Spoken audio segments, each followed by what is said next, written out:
પ્રાકૃતિક ખેતી કરવા માંડો.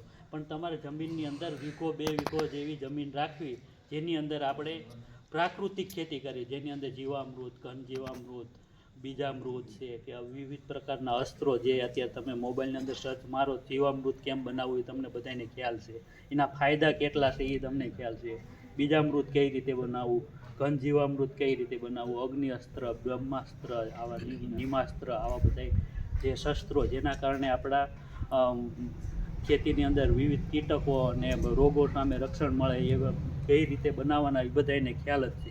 તો આપણે પ્રાકૃતિક ખેતીમાં 2019ની અંદર સપ્ટેમ્બર મહિનાની અંદર આપણા ગુજરાતની અંદર ગાંધીનગરની અંદર એક મોટો સેમિનાર થયો હતો. એમાં ગુજરાતમાંથી 10,000 જેવા ખેડૂતો અને બધા કર્મચારીઓને બધાને તે સમયની જે સરકાર હતી રૂપાણી સાહેબની સરકાર, તે વખતે આપણે દરેક ગામની અંદર વધારેમાં વધારે ખેડૂતો પ્રાકૃતિક ખેતી તરફ વળે, આ માટે જે અત્યારે સરકારી તંત્ર પણ એ બધા ખેડૂતને પ્રેરે છે, બરાબર, કે ધીમે ધીમે કે તમે વીઘો 1.5 વીઘો કરો અને જેના આ બધી જે રસાયણો ઉપયોગ થાય એના કારણે 153 પ્રકારના તો રોગો થાય છે, જેમાં ચામડીથી માંડીને હૃદય રોગો સુધીના અત્યારે જે વિવિધ પ્રકારના રોગો આવી ગયા છે.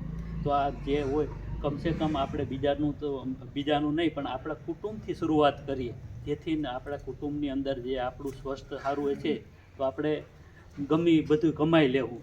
તો આપણે ધીમે ધીમે વીઘો 1.5 વીઘોથી શરૂઆત કરો અને પછી તમે સરખામણી કરવાની, ભાઈ મેં જીવામૃતથી પકવેલા જે વસ્તુઓ છે અને આપણી જે રાસાયણિકથી પકવેલી જે વસ્તુઓ, બેની સરખામણી કરવી, બેનો હિસાબ રાખવો, બરાબર, એમાં વધારે ખર્ચો થાય અને ઉત્પાદન કેટલું. થોડું શરૂઆતમાં ઘટશે, ધીરુભાઈ કરે જ છે, એમને ખ્યાલ છે, તમારે એમના ખેડૂતની મુલાકાત લેવી તો લઈ આવજો ક્યારેક એની વાડી, બરાબર, કેટલી ક્વોલિટી સારી થાય આપણી, જે આપણો પાક ઉત્પાદન થાય એની કેટલી ક્વોલિટી સારી થાય, એની મગફળી છે એનું તેલ કાઢે, બરાબર, અને વિવિધ જે ફળો હોય એનું તમે બીજા ડ્રેગન ફ્રૂટ ખાજો અને એમના વાડીનું ખાજો, કેટલો ફેર પડે તમે જોજો ક્યારેક, બરાબર. તો આવી ધીમે ધીમે આ બધી વસ્તુ વાપરવાથી ધીમે ધીમે આપણી જમીનની અંદર ઓર્ગેનિક કાર્બનનો વધારો થાય. ઓર્ગેનિક કાર્બન જો જેટલું હવાની અંદર કાર્બન હશે તો વધારે નુકસાનકારક, પણ જમીનની અંદર જેટલું કાર્બન હશે એટલું વધારે ફાયદાકારક છે. એટલે ધીમે ધીમે જમીનની અંદર આપણે ઓર્ગેનિક કાર્બન એટલે કે જૈવિક કાર્બન વધે એવા આપણે પ્રયાસો કરવાના છે. તો આ કાર્બન કઈ રીતે વધે?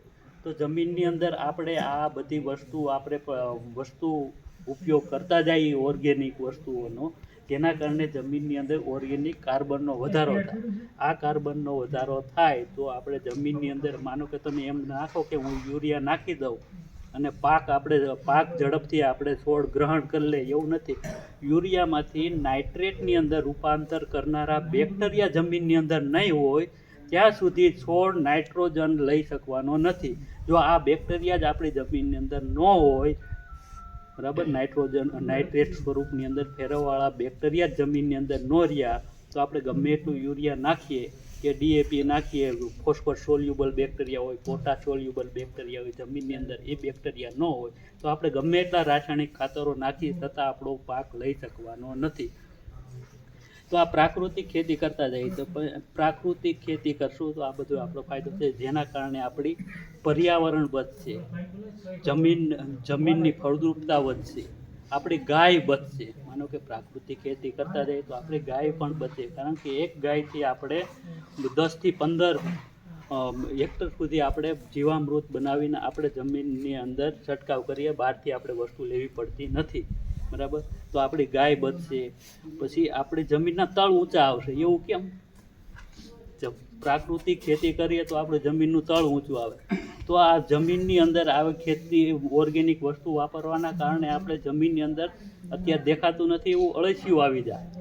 અળસિયું નથી દેખાતું, તમે જાઓ આવડી જગ્યાએ જાઓ તમે, આપણે ગાયું કે જે પશુએ આપણે પોદળો કર્યો હોય, તમે 3-4 દી પછી આમ ઊંચું કરીને જોજો, અંદર કાણું દેખાય.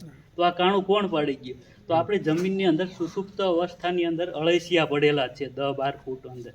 તો આ અળસિયું બહાર આવે અને આ અળસિયું દિવસની અંદર 8 થી 10 વખત જમીનમાં ઊંચું અંદર બહાર અને એની લાક્ષણિકતા છે કે જે એક વખત એ રસ્તામાંથી આવે અને ફરીને પાછું એ રસ્તા ઉપરથી ચાલતું નથી, એટલે કે જમીનની અંદર ઉપર નીચે જવાના કારણે છિદ્ર અવકાશનો વધારો થાય. જે જમીનની ઉપર આપણે સીધો વરસાદ થાય અને આપણી કડક રાસાયણિક ખેતીના કારણે કડક થયેલી જમીન ઉપરથી આપણું ઉપલું પડ જમીનની અંદર ફળદ્રુપતાનું પડ 1 થી 3 ઇંચનું પડ હોય, એ પડની અંદર જ ફળદ્રુપતા રહેલી હોય છે. આ કિંમતી પડ આપણું આ રાસાયણિક ખેતીના કારણે ઉપરનું પડ ધોવાઈ જાય.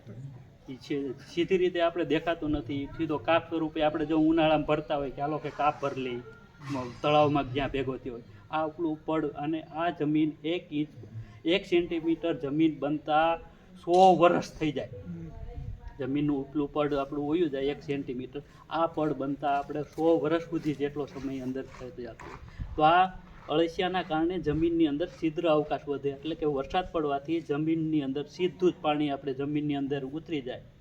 જે આપણે વર્ષો પહેલાં જે આપણે ઊંચા 25 થી 30 ફૂટે પાણી હતા, અત્યારે 500 ફૂટે અમુક વિસ્તારની અંદર પાણી હોય ગયા નહીં. TDSની પછી તો બધા પ્રશ્ન, જેમ ઊંડું પાણી જાય એમાં આપણે પાણી કાઢવાનો ખર્ચો પણ વધતો જાય. બરાબર. તો એક આ પર્યાવરણની અંદર જો આ પ્રાકૃતિક ખેતી કરીએ તો આપણે જમીનના સ્તર પણ ઊંચા આવે. વિદેશી ઉણિયામણ ન લાવવું પડે આપણે, કારણ કે યુરિયા ખાતર કે DAP ખાતર બનાવવા, જે નાઇટ્રોજન કે વગેરે બનાવવા માટે થઈને આપણે વિદેશથી આપણે ટેકનોલોજી વચાવવી પડે ને એવા બધા આપણે રાસાયણિક લેવા પડે. એટલે વિદેશથી અંદર વસ્તુ આવતી હોય આપણે ઇમ્પોર્ટ કરવી પડતી નથી અમુક કેમિકલની. એના કારણે આ પ્રાકૃતિક ખેતીને કારણે આપણું દેશનું ઉણિયામણ દેશની અંદર જ વપરાય. આ એક બીજો મહત્ત્વનો ફાયદો છે. તો આ ધીમે ધીમે આ પ્રાકૃતિક ખેતી કરતા જાય અને આપણું આરોગ્ય સાચવી અને કંઈ આપણે મારું જાજુ નથી કહેવાનું, કમસે કમ આપણે 1-2 વીઘા જમીનની અંદર પ્રાકૃતિક જે શાકભાજી છે કે કોઈ થોડુંક આપણે ઘર પૂરતું તેલ થાય એટલી મગફળી કરીએ, થોડીક ફ્રૂટ કરીએ, આવું કરી અને ખેતી કરો એવી મારી આપ સૌને નમ્ર નિવેદન છે. બરાબર. Okay, thank you.